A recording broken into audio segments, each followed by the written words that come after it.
Soyez bénis dans le nom de Jésus-Christ. Que la grâce de Dieu soit sur vous dans le nom de Jésus-Christ. Je suis tellement content de faire cette formation parce que beaucoup de personnes n'ont pas compris ce que Jésus-Christ a fait à la croix pour eux. Nous tous, nous courons derrière les bénédictions. Le monde est tourmenté parce que le monde ne sait pas ce que Jésus-Christ a fait pour eux. Les gens, dans les derniers temps, les gens n'auront plus soif de la connaissance. Les gens se tournent vers ce qu'on appelle les fables, vers les choses périssables, des choses qui ne durent pas. Et nous voyons tout ce qui se passe dans le monde. Le corps de Christ voit tout ce qui se passe. C'est écrit, c'est biblique. Ils n'ont plus soif de la parole. Ils veulent bénédiction forcément. Il faut prier pour moi pour qu'ils soient bénis. C'est tout ce que nous tous on connaît. Mais nous sautons les étapes. On dit tout se passe en esprit. Tout se passe en esprit. On n'a pas dit dans la chair, donne-moi bénédiction, priez pour moi. Les pasteurs sont là. Ce n'est pas des magiciens, nous ne sommes pas des marabouts. Nous prêchons la parole. Tu marches en fonction de la parole, tu seras béni. Jésus nous a déjà bénis de toutes sortes de bénédictions dans les lieux célestes. Et nous avons vu la sixième bénédiction de l'amour de Dieu pour nous, ce qu'il a fait pour nous. Il s'est fait pauvre pour que sa bénédiction soit transférée en nous. Donc, tant qu'on ne t'a pas bien expliqué là, pour rendre grâce à Dieu, ça sera difficile chez toi. Tant que Dieu ne m'a pas béni là, je ne rends pas grâce à Dieu. Que Dieu vous bénisse, nous sommes dans la dernière partie, 7e bénédiction de l'amour de Dieu pour nous. Nous sommes devenus sa demeure maintenant. La 7e bénédiction, c'est 1 Corinthiens 3, verset 16. Il dit quoi? 1 Corinthiens 3, verset 16. Il dit, ne savez-vous pas que vous êtes le temple de Dieu et que l'Esprit de Dieu habite en vous?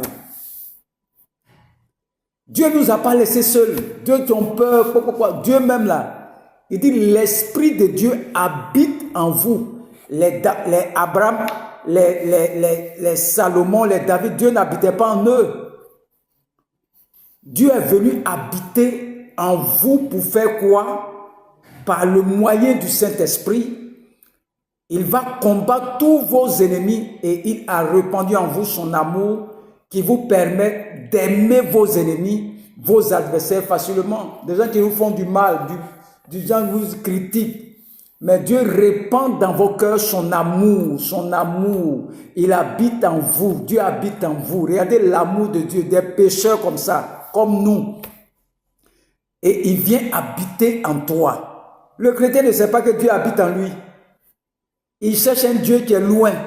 Oh, Dieu vient, Dieu vient, Dieu vient. Saint-Esprit, descend, descend, descend. Il ne sait même pas comment on vous a formé.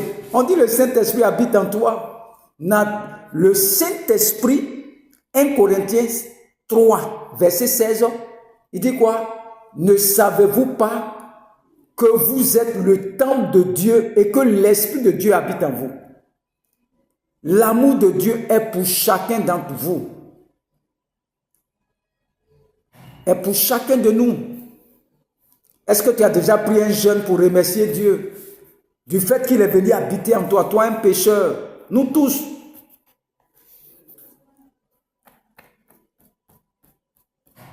Les gens sont en train de jeûner, donne-moi un bébé, une voiture. Est-ce que tu as déjà jeûné pour dire merci à Dieu du fait que le Saint-Esprit habite en toi? L'amour, le septième amour est très... C'est le las. Ne savez-vous pas que vous êtes le temple du Saint-Esprit et que l'Esprit de Dieu habite en vous, ce grand Dieu-là? Il n'était pas dans David, il n'était pas dans Abraham, mais il habite en toi. C'est un bénéfice. L'amour de Dieu vient malgré tous tes défauts pour venir habiter en toi. Les 7 bénédictions de l'amour. Avez-vous déjà réuni l'église pour rendre grâce à Dieu pour ces 7 points que nous venons de voir là? La question se pose, est-ce qu'on t'a enseigné? Sinon, tu n'as jamais rendu grâce à Dieu. Quand on dit rendre grâce à Dieu en tout temps, là, tu ne comprends pas. Tu penses que c'est à cause du travail qu'il t'a donné. Non, Dieu n'a rien à foutre de ça. S'il veut te donner ça, c'est un cadeau. S'il veut te bénir, s'il veut te bénir, c'est pas que ça on est à l'église. Il a accompli quelque chose pour nous à la croix que tu ne sais pas. On te dit, l'apôtre Paul dit, la croix est une puissance et la résurrection est une puissance. 1 Corinthiens 18. La croix, 1 verset 18, la croix est une puissance. On t'a bien dit ça. Mais si tu ne sais pas que c'est une puissance, ça ne va pas se manifester dans ta vie. Parce que Jésus-Christ fait de toi son temple. Au lieu de te plaindre, il faut remercier Dieu, le remercier. Tu n'as pas encore fait cela. Et quand on va attaquer l'amour de Dieu, des hommes pour Dieu, tu vas voir que les hommes sont méchants.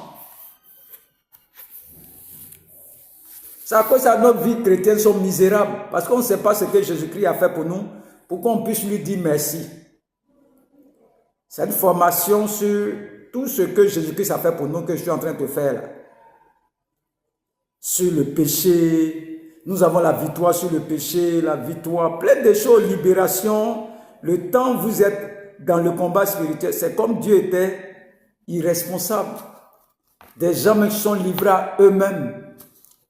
Le maître des humains faibles face à Satan. On vous dit de vous débrouiller maintenant. Ça, c'est quel évangile, ça? Le Dieu, grand Dieu habite en toi. Toi, tu as peur de Satan. Parce qu'on t'a mal enseigné. On t'a mal formaté. Alors, pourquoi tu as peur des sorciers? Non, ça c'est sort. Quand c'est sorcier, vous êtes chaud. On dit le grand Dieu du ciel habite en toi. Tu n'as jamais dit merci à Dieu. À cause de ça, tu ne vois rien, les sorciers te fatiguent. Tu ne sais pas qui habite en soi. Donc tu veux dire, le Dieu là, il est responsable. Ce qu'il a dit là, il ne respecte pas. Non. Le grand Dieu du ciel habite en toi. On va lire 1 Corinthiens 6, verset 19.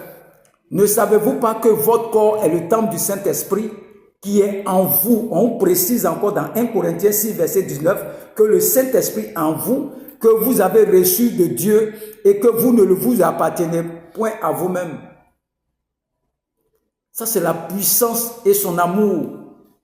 Il est venu se positionner en toi maintenant pour que la deuxième partie tu puisses comprendre ce que, en retour, qu'est-ce que tu dois faire pour Dieu. Si tu n'as pas compris ça là, la deuxième partie, on va prendre l'amour des hommes pour Dieu là. L'amour de Dieu est inconditionnel, n'est pas lié à tes bonbons, à Banapoye qui t'a donné. Non. Les gens rendent grâce à Dieu pour mon travail qui m'a donné. On voit les gens à l'église, ils courent comme ça. Le Seigneur a béni mon enfant. Voilà pourquoi on rend grâce à Dieu. Il n'a rien compris. Et après, tout devient bizarre chez toi, tu ne comprends rien. Depuis que tu as rendu témoignage, tu ne sais plus qu'est-ce qui t'arrive. Beaucoup même ont peur de rendre témoin dans nos assemblées. Ils disent, ah, quand ils rendent témoin, c'est ça, mais on m'attaque même. Parce que tu n'as pas compris l'amour de Dieu pour nous les hommes. On ne t'a pas bien enseigné. Ce n'est pas à cause des concours qu'on rend grâce à Dieu, non. Les David avaient compris ça. Voilà pourquoi rien ne leur manquait. Rien ne manquait aux David. Parce qu'ils croyaient en ce Dieu-là. La chose se passe en esprit. Ce n'est pas physique. Ce n'est pas parce que tu as vu concours que tu vas venir à ton équipe, venir rendre grâce à Dieu. Les gens vous ont mal formaté. Qu'est-ce qu'il a fait pour toi à la croix? Rendez grâce à Dieu en toutes choses, ce qu'il a fait pour vous. Et le corps de Christ est dans la misère totale. Parce qu'il ne rend pas grâce à Dieu. Il pense que c'est à quoi il travaille, il vient s'arrêter devant l'église. Oui, je suis venu dire merci à Dieu pour l'enfant qu'il m'a donné. Rendre grâce à Dieu. Qui vous a dit ces choses? Ça, ce sont les bénédictions. Ça, c'est physique. Qu'est-ce qu'il a fait pour toi en esprit? Dieu est esprit. Il a fait un travail pour toi là-bas. C'est pour ça qu'on lui rend grâce. Tous les jours, on lui rend grâce. J'aime beaucoup les catholiques là. Leur adoration de Jésus-Christ. Toute l'année, ils adorent Dieu. C'est vrai que les gens les critiquent. Mais les gens ne sont pas dans la vérité. Regardez ce qu'ils font. Ils adorent Jésus-Christ. Et on les critique. Tout ce qui est bon est toujours critiqué. Mais moi, les gens me critiquent. Je les attends sur le territoire de la croix et puis de la résurrection. Je vais te manger là-bas. Tout prédicateur qui va descendre à la croix et puis la résurrection de Jésus-Christ, il faut bien t'apprêter. Sinon, il y a beaucoup de choses que je vais t'enseigner cette année sur la croix et la résurrection de notre Seigneur. Qu'est-ce que là? Dieu nous aime. Tu n'as pas bien enseigné. Dieu nous aime. Dieu nous aime. Dieu nous aime. Ce n'est pas à cause de voiture ou bien ce qui t'a donné physique là qu'on rend grâce à Dieu. C'est vrai. Mais depuis que tu rends grâce, tu vois qu'on t'attaque tous les jours. Tu ne sais même pas que Dieu habite en toi. Tu n'as jamais accepté ça, que le Saint-Esprit habite en toi et que ton corps est le temple du Saint-Esprit. Si tu sais ça, tu ne vas jamais pécher. Tout ce que tu fais, Dieu est en toi. Il habite en toi. Nous, on nous fait croire que c'est un Dieu qui va quitter loin pour venir. C'est à cause de ça que les gens se promènent là. Le jour où tu vas t'asseoir, comme ce que moi j'ai fait maintenant là, Dieu habite en moi. Ça me suffit.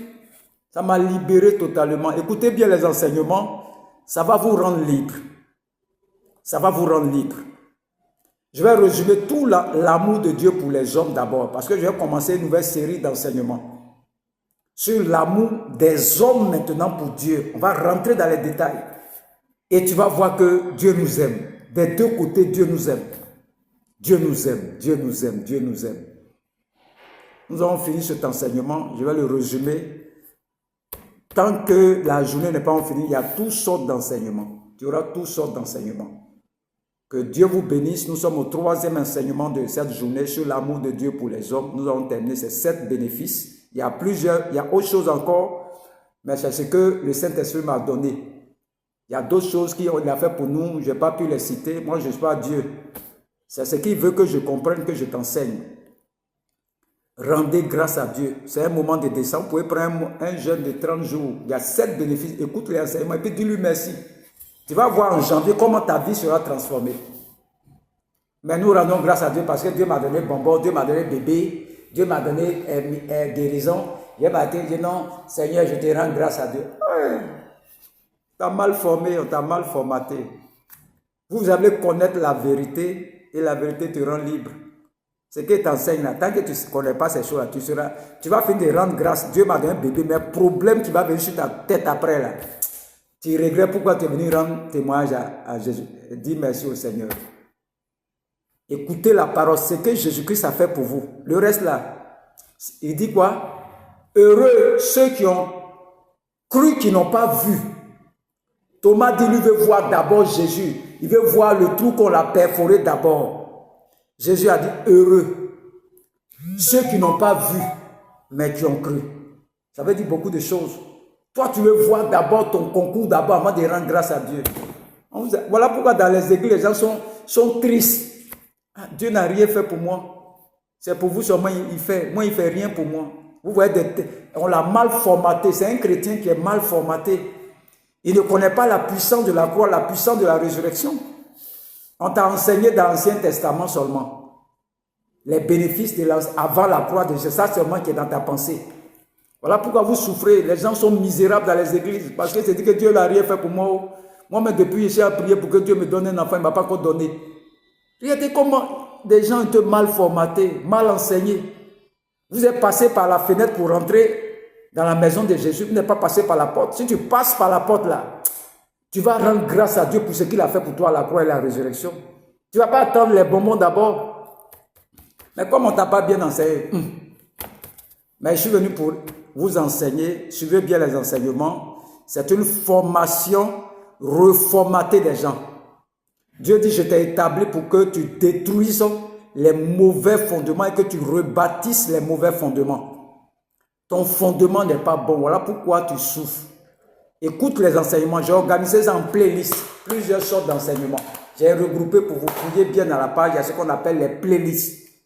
Il y a les enseignements sur la croix, les enseignements sur la résurrection, les enseignements sur la pauvre à l'église, riche pauvre à la maison, riche à l'église. C'est des choses que tu dois savoir. Quand tu vas savoir ces choses, ça va te rendre libre.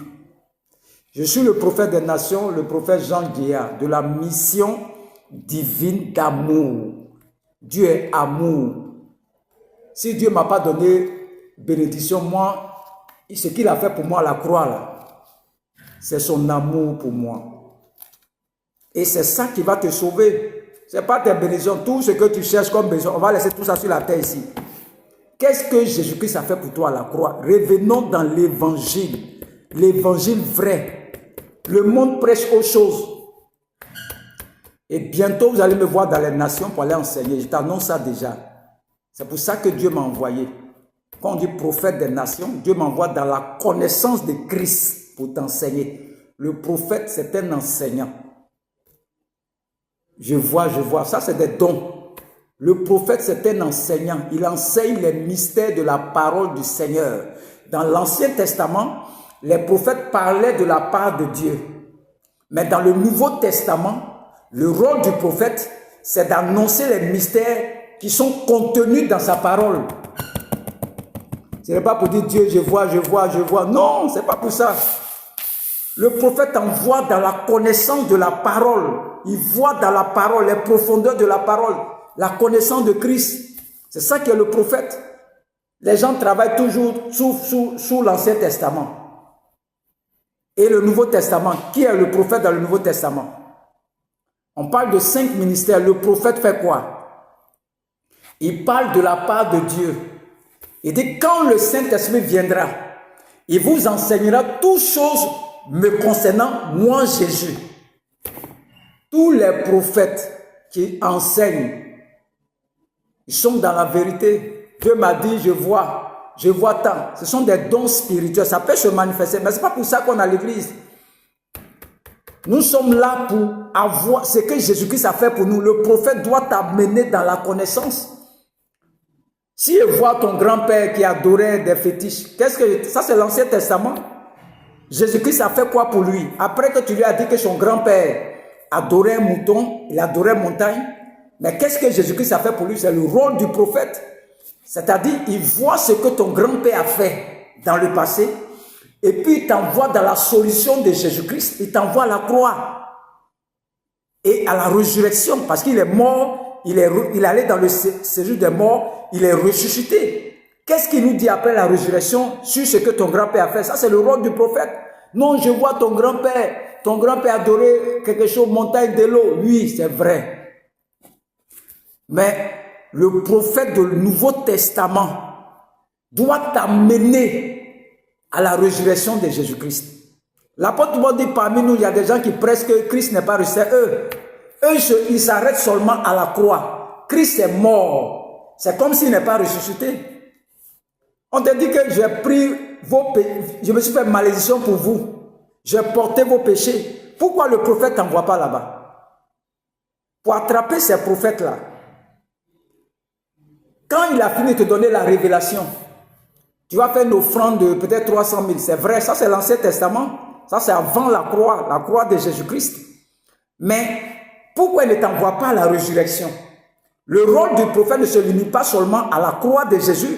Le rôle du prophète va dans le tombeau, va dans la résurrection de notre Seigneur Jésus-Christ. Il ne doit pas s'arrêter seulement à la croix. C'est vrai que c'est bon, mais ça ne rend pas libre. Le prophète doit t'envoyer à la résurrection de notre Seigneur Jésus-Christ qui t'a rendu libre. Et lui, le rôle du prophète, c'est de t'envoyer à la résurrection pour que tu sois libre. C'est vrai que mon grand-père a donné une montagne, mais Christ, par sa résurrection, t'a libéré. C'est ce que le prophète doit t'enseigner.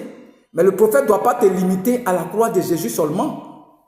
C'est vrai que la croix est une puissance, mais la croix n'apporte pas la vie. La croix n'apporte pas la vie. C'est la résurrection de notre Seigneur Jésus-Christ qui nous justifie. Tu n'as plus besoin de faire une offrande de rachat, offrande de quoi? Mais pourquoi on vous limite seulement à la croix? Je vais donner l'enseignement pour voir comment recadrer ces prophètes-là. Moi, je suis prophète. Comment les recadrer? Parce que je vois beaucoup de choses. Et le prophète, son rôle, c'est de t'envoyer à la résurrection. La croix et la résurrection. On ne doit pas te dire faire une offrande de 300 000, je prie pour toi, tu es libéré. Non, ça ne va pas te libérer. Après, tu vas rechuter encore. Les démons vont revenir. Quand ils vont repartir, ils vont revenir. Et après, tu as le même problème. On dit non, il faut faire offrande chaque année. Chaque fois, il faut faire offrande. Qui a dit ça? Ça, c'est la croix du Seigneur Jésus-Christ. J'ai donné l'enseignement sur la résurrection. Allez voir. J'ai tout expliqué là-bas. Pour ceux qui ne croient pas à la parole que Jésus-Christ nous a libérés totalement, vous pouvez voir tous les enseignements avec tous les versets. J'attends, je vais reformer ces prophètes-là. Il y a beaucoup de prophètes qui se sont limités à la croix. Mais l'apôtre Paul dit, la croix est une puissance, la résurrection est une puissance. Philippiens 3, verset 10, la résurrection est une puissance aussi. Il ne faut pas te limiter seulement à la croix. Sinon, les fidèles seront déséquilibrés. Il dit, l'évangile là, c'est comme tu as cru en vain. Voilà pourquoi ils sont dans les églises. Ils font semblant d'être heureux, mais va fouiller dans leur vie, ils ne sont même pas heureux. Parce que ça ne libère pas. Je vois ça, je vois ça. J'ai vu ton grand-père qui adorait l'eau, c'est vrai. Qu'est-ce que Jésus-Christ a fait pour lui à la croix et à la résurrection? On doit t'enseigner ça aussi. Je ne dois pas te laisser tout dans l'Ancien Testament. Tu vas revenir, quand je vais prier pour toi, tu vas revenir après. Encore ça, je sais ça. Envoyez les gens à... Qu'est-ce que Jésus-Christ a fait pour vous? Si vous connaissez ces choses, vous allez aimer Dieu. On n'a pas eu de payer 5 francs. Il s'est offert lui-même une bonne fois pour toutes à la croix. Je vais donner l'enseignement sur l'offrande d'autel, l'offrande de rachat, toutes ces choses. Je vais faire toutes ces choses-là. La croix de Jésus-Christ est un autel, un puissant autel. Jésus ne nous a pas abandonnés. Il dit, il habite en toi. Que Dieu vous bénisse. On a fini pour cet enseignement. Vous pouvez vous abonner. Abonnez-vous. Cliquez sur abonner. Nous partons dans les 20 000 vues. J'ai vu un peu l'artiste qu'on appelle de Bordeaux. J'ai vu le nombre de vues. Les gens auraient ça ne va rien t'apporter.